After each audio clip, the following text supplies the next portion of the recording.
j'espère que vous allez bien. On se retrouve aujourd'hui pour une vidéo sortie littéraire du mois de juillet 2022. Je vais vous donner les livres qui m'intéressent, c'est plus une wishlist, je peux pas vous donner toutes les sorties du mois, il y en a beaucoup trop, comme tous les mois, donc je vais vous donner les livres qui m'intéressent ce mois-ci. Je vous mettrai des liens en partie plus information pour que vous puissiez retrouver les livres et en savoir un peu plus. Je vais commencer par les mangas, puis les suites de romans et enfin les tomes 1 ou les one-shots. Je crois que je n'ai pas de BD dans ma wishlist pour ce mois-ci.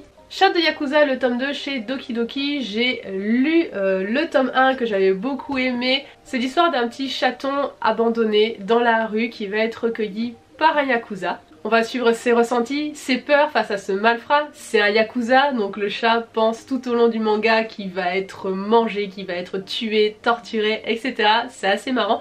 Je vais pas vous dire ce qui se passe à la fin du tome 1, mais du coup j'ai vraiment hâte de voir le tome 2. J'ai deux dates de sortie pour ce manga, une donnée par le site Booknode et une par les services presse Doki Doki. Donc c'est soit le 6 soit le 13. Toujours chez Doki Doki sort un nouveau manga, Les Promeneuses de l'Apocalypse, c'est donc un tome 1. On va suivre deux jeunes filles qui, à moto, parcourent le Japon pour visiter les lieux les plus connus. Mais il y a un petit couac, c'est que le Japon est totalement dévasté apparemment, on est dans un monde post-apo. Pareil, j'ai deux dates, le 13 ou le 6. Le 6 sort le tome 19 de Tokyo Revengers, c'est une série qu'on achète en manga, on s'est arrêté pour l'instant au tome 4. Moi je l'ai pas encore lu, mon chéri oui. On va suivre un garçon qui apprend la mort de la fille qu'il aimait quand il était à l'école. Suite à un accident, il va se retrouver projeté 12 ans en arrière quand elle était encore vivante et il va essayer du coup de la sauver. Le 7 sort le tome 9 de la saga Les Carnets de l'Apothicaire, j'ai le tome 1 dans la page, je n'ai toujours pas commencé cette saga. On va suivre Mao Mao qui a été enlevé et vendu, se retrouve au palais impérial où sa passion pour les poisons va l'amener à être mêlée à des affaires de meurtre. Il y a du complot, une cour, tout ce que j'adore. Le 8 sort un nouveau tome de La Petite Faiseuse de Livres, la saison 2 tome 4.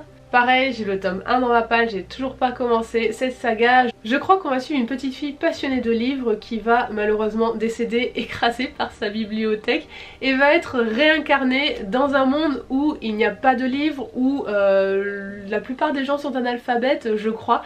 Et du coup elle va vouloir créer les livres. Dernier manga qui m'intéresse qui sort le 16, c'est le tome 23 de Demon Slayer. On n'en a pas encore acheté parce qu'on les regarde pour l'instant en animé, mais c'est prévu. Pour faire simple, Demon Slayer, on va suivre des pourfendeurs de démons qui chassent ces derniers à la nuit tombée. Dans les suites de saga romans, le 7 sort le tome 3 de Hadès et Perséphone. Cette réécriture de la mythologie grecque qu'on a vu passer partout, qui est sur ma wishlist, je n'ai toujours pas craqué. Le 7 sort le tome 2 de la saga Le Trône des 7 îles. Pareil, le tome 1 est sur ma wishlist. En fait, regarder les sorties littéraires, ça me dit juste que j'ai plein de livres à acheter. Le Trône des 7 îles, c'est un univers marin avec des sirènes, des pirates, de la magie. Et le tome 2, le résumé est en anglais, donc autant vous dire que ça va pas beaucoup m'avancer vu que j'ai pas lu le tome 1, je vais pas comprendre grand chose. Le 11 sort le tome 3 d'une saga que je ne connaissais pas avant de voir cette sortie, c'est Iridium, et du coup j'ai bien envie de découvrir ce post-apo où en fait après une catastrophe on revient à l'âge préhistorique, des personnes, notamment des enfants, sont enfermés dans un bunker et ressortent à un moment, ça fait un peu penser à The 100 et en fait ils se rendent compte qu'il y a de la vie sur Terre et ils vont du coup découvrir tous les changements qui se sont opérés. Le 11 sort également le tome 2 d'une saga que je ne connaissais pas et que du coup j'ai rajouté à ma wishlist, c'est Le Royaume du Nord. Et dans le premier tome, a priori, on va suivre une héroïne qui va s'endurcir, il y a des complots entre royaumes, des alliances. Ça a l'air pas mal. Le 12 sort le tome 2 d'une saga dont j'ai le premier tome dans ma palle, c'est Les Terres de l'Oubli. A priori on va être plongé au milieu d'une guerre entre deux mondes avec des créatures fantastiques, féeries, métamorphes, etc.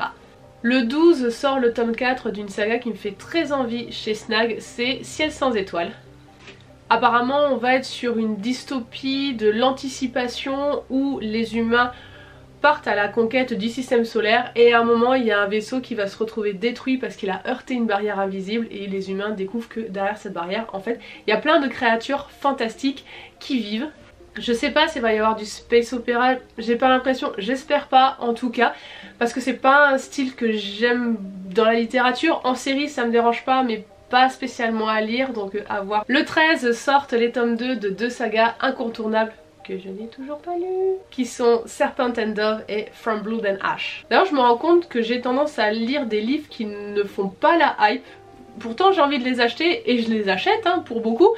Mais ce ne sont pas ceux-là que je vais lire en premier. Dites-moi si c'est pareil pour vous. C'est fini pour les suites de saga, maintenant on va passer aux romans qui sont soit des one-shots, soit des premiers tomes. Le 6 juillet sort Jade Fire Gold chez Brajlon dans la collection Big Bang et c'est de, que j'écorche pas le nom, Junsi Eltan. On va suivre deux personnes, un héritier perdu et une fille qui n'est personne. Lors de leur rencontre, ils vont se servir l'un de l'autre, l'un pour récupérer son trône perdu et l'autre pour découvrir son passé et pourquoi elle a des pouvoirs magiques. Le 4 sort le premier tome de la saga La Grande Librairie qui se nomme D'Encredos, c'est de Rachel Kane et c'est chez Teen Spirit. On est dans une dystopie où il est interdit de posséder des livres, où la Grande Librairie gère le savoir des livres par l'alchimie, peut transmettre les connaissances instantanément. Et on va suivre Jess qui a acquis son savoir illégalement bien sûr, par Alexandrie pour devenir érudit et va du coup découvrir tout le dessous de la grande bibliothèque. Le 7 juillet sort chez PKJ Le Chant des Fantômes de Heather Fawcett. Apparemment on est sur un petit jeunesse où on va suivre des frères et sœurs qui vont essayer de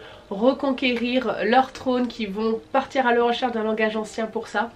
De la magie, un petit jeunesse sympathique je pense. Le 7 sort le tome 1 d'une trilogie a priori qui sera Le Réveil du Feu de Aisling Fowler, je suis sûre que j'écorche son nom, chez Nathan. On va sur un petit fantasy jeunesse où on va suivre 12, une orpheline qui intègre le rang des chasseurs qui protège les humains contre les monstres et on apprend que 12 veut également venger sa famille et qu'à un moment elle va devoir choisir entre les chasseurs et sa vengeance. Le 12 sort Albertine de José Carli chez Inceptio. Julien recueille un soir une petite fille qui va complètement bouleverser son univers, surtout qu'apparemment cette petite fille a des pouvoirs et qu'elle les utilise pour créer le chaos. Chez Scrineo sort le 13 le tome 1 de Hybride de Gwendoline Vervel. Depuis 10 ans, Margot a été éloignée par sa mère de son foyer. Elle est en pensionnat. Un jour, elle est rappelée dans sa région en Champagne et c'est là qu'elle va découvrir qu'en fait elle est une descendante des elfes et des druides et une puissante guerrière en devenir.